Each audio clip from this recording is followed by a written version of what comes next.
Hello and welcome to the third and potentially final part of the Star Battle tutorial that I've created. My name is Tsuki Nakamori. This puzzle in front of you is the one we will be solving today. It is slightly harder than the one we did in part 2. This tutorial assumes that you have already viewed part 1 and part 2 of the Star Battle tutorial. So let's begin. Let's look at the smallest shape that we have here. You'll notice that the middle square of the piece is touching every other square within the shape, so if we put a star there, we would not be able to put another star in the shape. Every outlined region, as well as every row and every column, needs exactly 2 stars. So we can put an X in the middle, because there can't be a star there. The 2 bottom squares can't both be stars because they're touching, so we need to put one of the stars in the top square of that shape. And anytime we place a star on the grid, we can surround it with X's. And there we go. Now let's look at this piece up here. We'll put an X there because if you put a star there, there can't be another star placed inside that shape without touching it. Same with this square, it's touching every other square inside that region, so we can put an X there. Now, one of the stars will have to be on the left column of this shape, and one will have to be on the right column. They can't both be on the same side because they would be touching. Since there has to be a star in one of the 2 squares marked with a question mark, we can rule out any square touching both of those squares. So we can put X's in those 2 squares. And there we go. Let's look at this shape over here. Now, if you'll remember from the previous tutorials, there can only be a single star in a 2x2 square. So if we divide this up, there will be 1 star in the area highlighted in red within this region, and 1 star in the area highlighted in yellow in this region. Now, we can put an X in any square touching all the squares highlighted in red, and we can put an X in any square touching all the squares highlighted in yellow. There's some more X's for you. Let's look at the region we were just in. We said that one of those 2 question mark squares had to be a star. Well, in that column, we have 1 star placed already. So 1 star is already placed. 1 star must go where one of the question marks is. So all the rest of that column can be X'd out. And now if we look at this region, there's only 1 space that can hold the second star. So let's put the star there and put X's around it. Now let's look at this region here. You can see that at least one of the stars needs to go in a box currently marked with a question mark, because they can't both go in the empty squares right now. So since at least one of those squares is a star, there can't be a star in the square that touches all 4 of those, which is right here. We'll put an X there. Let's look at this piece. Disregarding the squares that have already been X'd out, we can divide this into 2 2x2 squares as well. 1 star will have to be in the red highlighted area, 1 star will have to be in the yellow highlighted area.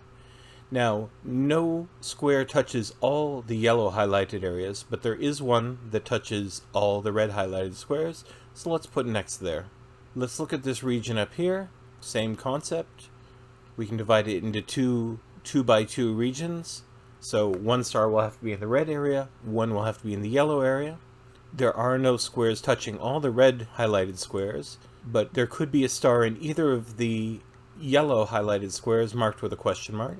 There must be a star in one of the 2 squares with a question mark in the yellow highlighted area. So any square touching both of those squares can be X'd out. So we can X out those 2 squares. Let's look at these 2 rows. Now, every row has exactly 2 stars in it, so both rows combined will have 4 stars. This piece over on the left side has to have 2 stars, one in the yellow region, one in the red. And you'll notice we already have 1 star marked in these 2 rows, so we can only fit 1 more star in any other square in those 2 rows, the ones marked with the question mark. But that means, in this shape, only one of the question marks has a star. So the second star has to go in the square that's not in those 2 rows we looked at earlier, not marked with a question mark, right there. And we can surround it with X's. Okay, let's look at this column. You can see there's empty spaces at the top and near the middle. One star will have to go in one of the two boxes currently marked with a question mark, and one will have to go in one of these two boxes currently marked with a question mark. They can't both be on the top or both be in the middle because they're touching. So since one star has to be where the question marks are, we can put X's in any square touching both of those question marks. In this shape here now, if you don't look at the squares with the X's, this square is touching every other square within the shape. So it can't be a star. We would have nowhere else to put the second star. So we can put an X there. Likewise with this square, it's touching every other square within the shape. So we can put an X there because we can't put a star there. We can't have both of the stars on the right side of the shape because they would be touching. So one of them must be over where we just put the star here. Surround that with X's. Now let's look at this shape. There are only two empty spaces in this shape, so we can put stars in both of them. And also surround them with X's. Okay, let's look at this row. We have one star, and there's only one empty spot where the second star can go, so let's put it there, and surround it with X's. Let's look at this first column. There's already two stars in it. We can't put any more stars in this column, so we can fill the rest of the column with X's. Now, this shape only has three empty spaces left. We can't fit both stars in the top squares because they would be touching, so one of the stars must go in the empty square near the bottom. Since we know there is a star in one of the two boxes marked with a question mark, we can put an X in any square touching both of those squares. So we can put X's in those two squares. Now let's look at the third column. There's already two stars, so we can fill in any empty spaces with X's. There we go. And look at the bottom row. There's one star already placed and only one empty space. That must have the second star there. And in our second column, one star, one space. Second star needs to go in that space. Also, this row, third from the bottom, we already have two stars, so all the other squares in that row must be X's. Let's look at this shape now. There's only 5 empty squares, but as I said earlier, any 2x2 region can only have at most one star. So there can only be one star in the squares highlighted in yellow. That means the second star must be in the remaining square. And we can surround that with X's. Okay. This column already has 2 stars, so we can put X's in the blank squares. Now let's look at this region. Again, we can divide this into 2x2 areas. The squares highlighted in red can have at most one star, so the second star will have to go in the remaining empty box on the left. And it's already surrounded with X's. And now if we look at the top row, there are already 2 stars, so we can fill in any empty boxes with X's. If you look at this region, we have one star and only one space left for the second star. So let's put the second star there and surround it with X's.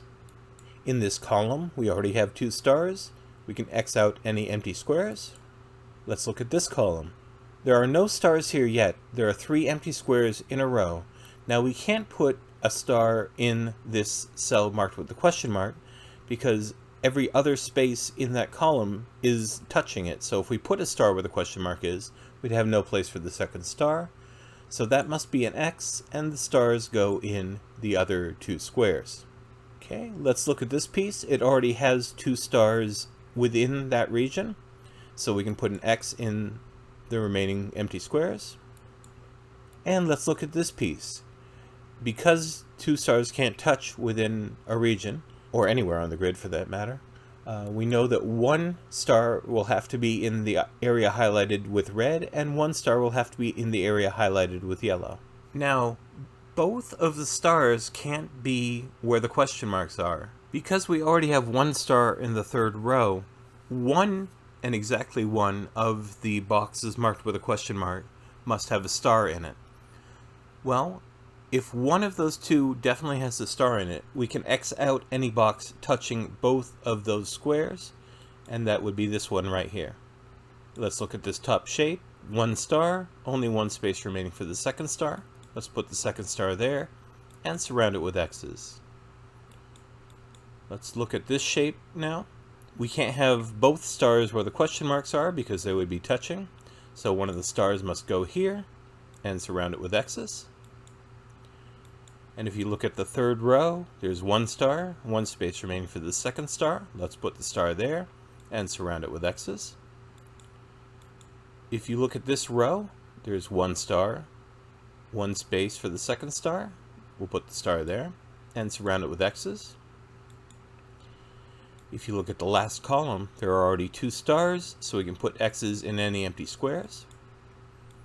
And finally, in this column, there is 1 star, 1 space for the second star. We can put it there. And we're finished with this puzzle. There are a few techniques here that weren't in the previous puzzle that we solved, so hopefully you picked up on those.